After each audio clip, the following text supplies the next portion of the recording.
Até a produção deste vídeo, o novo coronavírus já tinha vitimado 106 pessoas na China.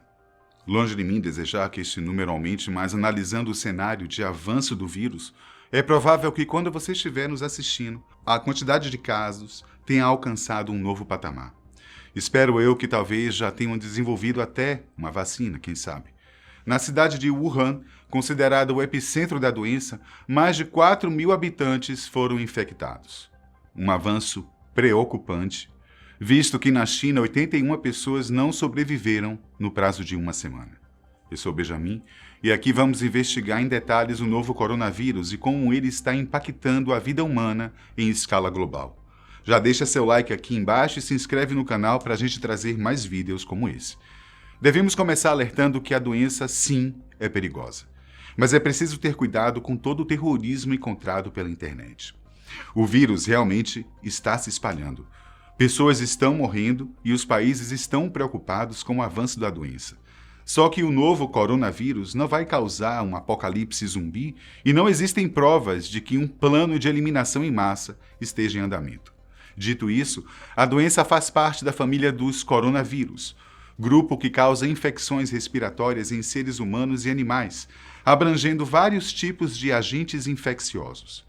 Eles podem causar tanto sintomas clássicos de resfriado, como coriza, tosse, espirros e febre baixa, quanto alguns mais preocupantes, como a síndrome respiratória aguda grave, conhecida como SARS, e a síndrome respiratória do Oriente Médio, a MERS.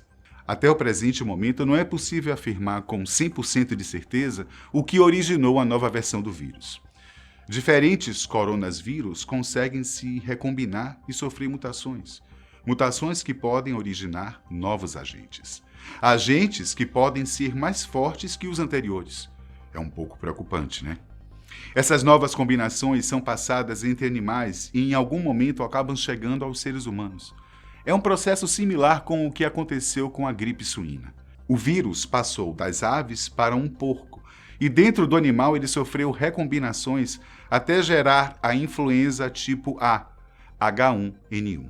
No caso do novo coronavírus, a suspeita é que ele tenha se originado em cobras e morcegos, como revelou uma análise genética logo no início da pandemia. Como ele chegou aos humanos, ainda é um mistério. Aquela história de que o vírus passou para uma pessoa através de uma sopa de morcego não está comprovado, ok? O boato surgiu porque na cidade de Wuhan é comum encontrar restaurantes que servem sopas de morcegos. Morcegos que se alimentam de frutas, veja bem. O estudo da Universidade de Pequim também procurou encontrar a origem do vírus e identificou as cobras como possível fonte transmissora. Ainda não se sabe exatamente qual animal possui culpa no cartório, mas as apostas dos cientistas estão fortes para esses dois. Por estar na China e em mais outros 13 países, o coronavírus já pode ser considerado uma pandemia. Isso é, os casos da doença já se alastraram por uma extensa área geográfica e ainda assim é uma pandemia em uma fase, digamos, de aperfeiçoamento.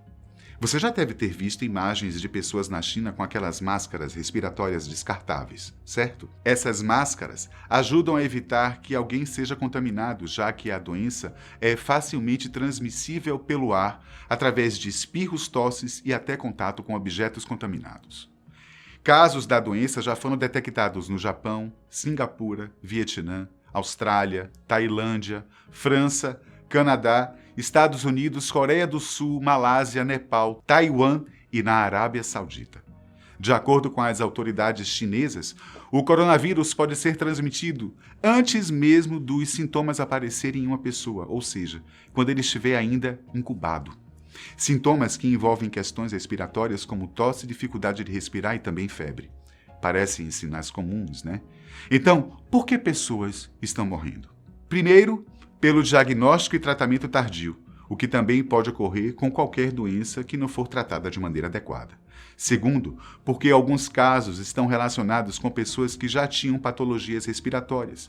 E por fim, a doença pode ser fatal se evoluir para uma pneumonia ou outros problemas respiratórios mais graves. Vale lembrar que a família coronavírus não surgiu de repente. Ao longo do século XX e início do século XXI, esses agentes têm afetado pessoas em diferentes pontos do planeta. Conhecidos desde os anos 60, já foram confirmados que 7 tipos afetam seres humanos. Se você observar o vírus em um microscópio, verá que ele tem um aspecto que remete a uma coroa, daí a inspiração para o nome. Somente décadas depois da descoberta deles é que houve pandemias que afetaram o restante do mundo. Veja bem, em 2002, a China foi palco de um surto da síndrome respiratória aguda grave, o que gerou pouco mais de 8.000 casos confirmados e causou 774 mortes ao longo do planeta. 10 anos mais tarde, em 2012, a síndrome respiratória do Oriente Médio emergiu na Arábia Saudita e 858 pessoas morreram por conta da doença. Ainda que os números sejam alarmantes, esses casos específicos, ao lado do novo coronavírus, não são motivos para uma quarentena global. Um exemplo para comparação é que o vírus da gripe ocasiona entre 290 e 640 mil mortes anualmente. E a maneira com que as doenças são transmitidas é semelhante. O problema mesmo é que ainda não existe um tratamento específico. Cada país está desenvolvendo políticas para tentar impedir a disseminação e até mesmo a chegada do vírus. Isso porque o nosso organismo não possui os mecanismos corretos de defesa para combatê-lo. Enquanto a busca por um antiviral eficiente segue a todo vapor, os pacientes recebem tratamentos específicos para os sintomas e a recomendação máxima: evitá-lo. A primeira dica que eu vou te dar para prevenção pode parecer óbvia, mas ela deve ser levada muito a sério, viu, gente? Viajar para a cidade de Wuhan ou regiões próximas deve estar fora de cogitação. Isso também vale para os países onde casos da doença foram confirmados. Se não tiver jeito e você realmente precisa ir, aqui vai algumas dicas. Compre aquelas máscaras que protegem tanto o nariz quanto a boca. Se for espirrar ou tossir, cubra essas mesmas regiões com um papel ou lenço descartável para que você possa descartá-los em um local adequado. Distancie-se de aglomerações e procure lavar as mãos de 2 em 2 horas. Você pode até manter um frasco de álcool gel nos bolsos. E também não compartilhe objetos de uso pessoal, incluindo panos, copos e talheres. Vale lembrar ainda que os brasileiros podem se manter tranquilos por enquanto, já que as autoridades daqui estão atentas para as pessoas que chegam ao país. Os casos do novo coronavírus estão relacionados com pessoas que viajaram ou tiveram contato com alguém que viajou para a China em até 14 dias antes do início dos sintomas. Por mais que aquele caso em Belo Horizonte, por exemplo, tenha poucas chances de se confirmar coronavírus, o nosso Ministério da Saúde emitiu um alerta de risco de transmissão e os profissionais da saúde já receberam orientações sobre como agir caso o vírus chegue aqui. No dia 28 de janeiro, o alerta subiu para o nível 2, o que representa perigo iminente. Alguns dizem que é impossível, outros que é só uma questão de tempo, e os amantes de teoria da conspiração afirmam que o agente já está entre nós e o governo está acobertando tudo. Para diagnosticar se uma pessoa está ou não infectada com o novo coronavírus, os médicos realizam 2 coletas de materiais respiratórios através da indução de escarro e aspiração de vias aéreas. Em um primeiro momento, as 2 amostras serão encaminhadas com urgência para o Laboratório Central de Saúde Pública. Analisadas, uma será encaminhada para análise de metagenômica e a outra irá para o Centro Nacional de Influenza. Também são necessários exames de biologia molecular para detectar o RNA viral, isto é, o retrovírus que pode sofrer mutações genéticas. Para evitar que a doença continue se espalhando rapidamente, as celebrações do Ano Novo Lunar foram canceladas na China e o governo decretou que o feriado seguiria até o dia 2 de fevereiro. Enquanto empresas deram ordens aos funcionários para que trabalhem de casa, algumas nações já estão fechando as fronteiras para o país, como é o caso da Mongólia, que fechou as portas terrestres. Até mesmo Hong Kong suspendeu as linhas férreas para regiões com casos de coronavírus. A Malásia proibiu os moradores da província de Hubei, que é a mais afetada pelo surto no país, de viajarem para o território chinês. Todo esse cenário de restrições deve gerar consequências econômicas significativas para a China, tendo como base o custo que outros surtos atingiram o país. O SARS, por exemplo, gerou um gasto de 40 bilhões de dólares na época. Ainda não são mensuráveis todos os prejuízos, mas estima-se que as restrições e até mesmo o medo das pessoas de serem infectadas deverão atingir os esportes da região e as indústrias locais. Encomendas não serão entregues e as excursões, pacotes de viagens e translado de ônibus entre províncias foram suspensas ou interrompidas.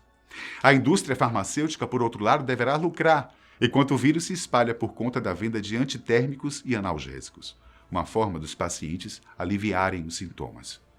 Com o sistema de saúde completamente sobrecarregado por conta das demandas relacionadas ao coronavírus, a cidade de Wuhan, que possui 11 milhões de habitantes, busca construir novas unidades de saúde com centenas de leitos para o tratamento da doença. No dia 26 de janeiro, um vídeo de uma enfermeira alegando que o governo chinês está mentindo para a população foi divulgado na internet. Com o corpo totalmente protegido, ela alega estar trabalhando em um hospital de Wuhan e denuncia que mais 90 mil pessoas foram infectadas com o coronavírus na China. 90 mil. Isso é muito acima dos 4 mil divulgados oficialmente. Ela pede ainda para que as pessoas não saiam de casa e, sempre que possível, doem máscaras, óculos e roupas. Bom, gente, a situação continuará em constante mudança nas próximas semanas. Fica de olho no canal para mais novidades e deixe nos comentários o que você acha do novo coronavírus. Um forte abraço.